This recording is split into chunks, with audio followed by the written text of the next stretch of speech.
Finally in Vegas. What are you videotaping? Another one. Fight last time.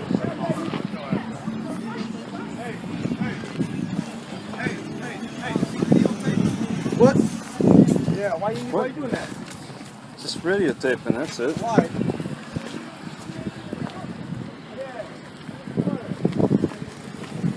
Okay, so why do these First Amendment auditors act so tough when they're doing their recording around cops?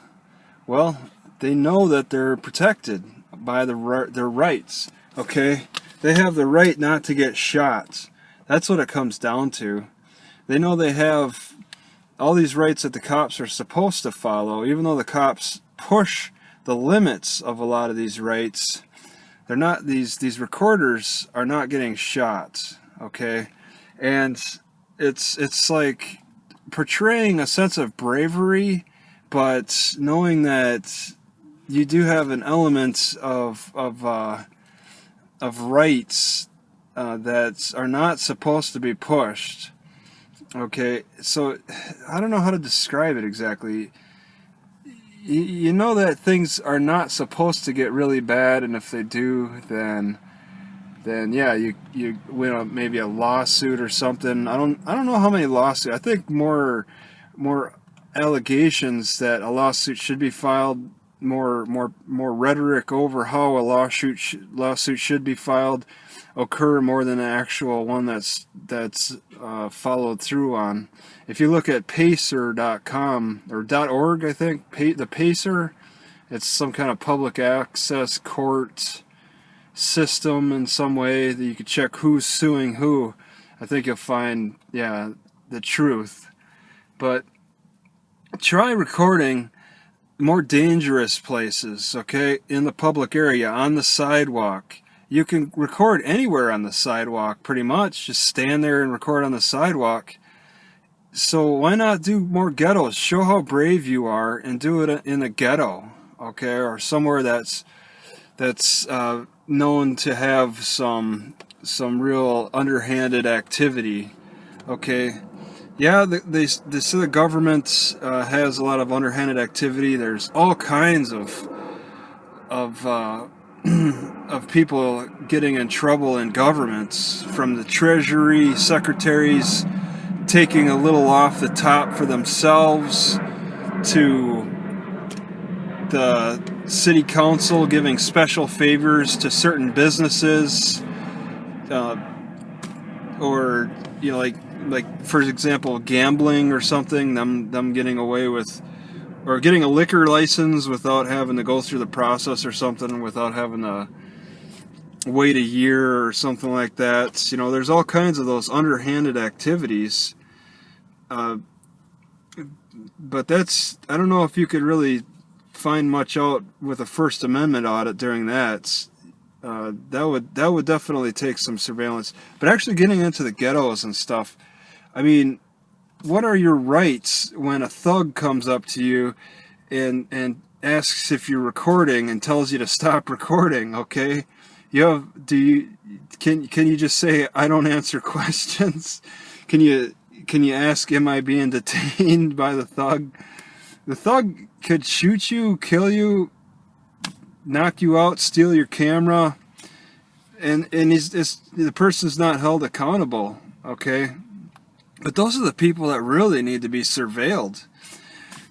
But they get offended by you standing there with your camera in your hands, in your face, and you're like, okay, you know, I'm following through on practicing my First Amendment rights, okay?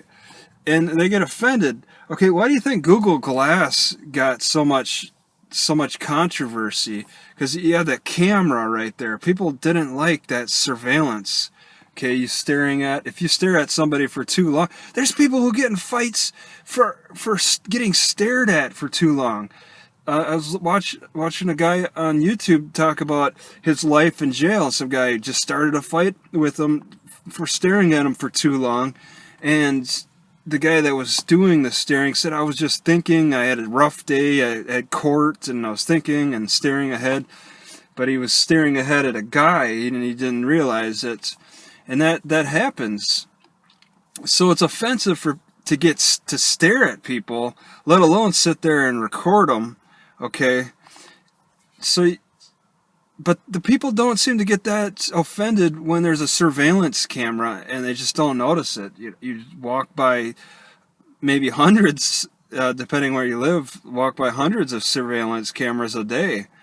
Okay, and do you get offended? No, not really.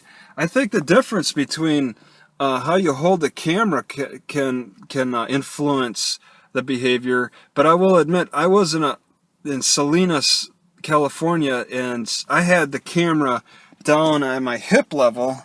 Okay, just kind of walking around, maybe around my stomach area, and I still had a thug say, "Are you videotaping, man?"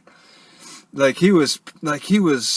I won't say pissed, but just, he had that sense of exasperation about him. He's like, "Are you videotaping?"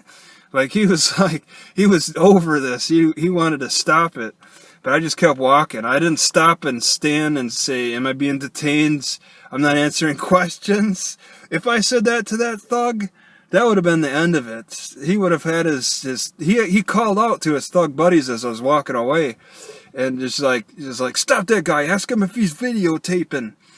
And I kept walking. You try to do a First Amendment audits in them areas, and homeless encampments, just in ghettos, drug houses.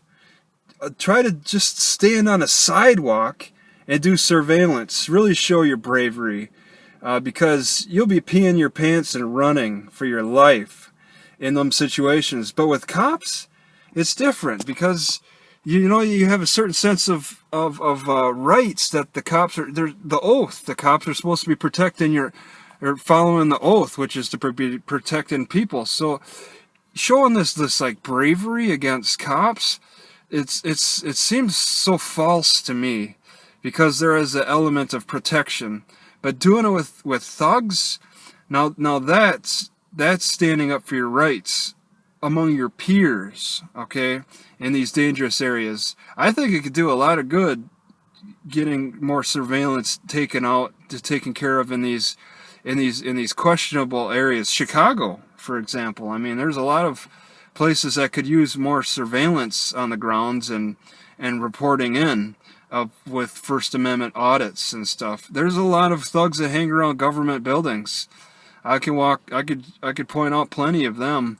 They'll congregate in parks, public areas, and that's open for any recording. So I would say mix it up a little bit. But that's just my opinion. That there's a big difference between cops and thugs with the First Amendment audits.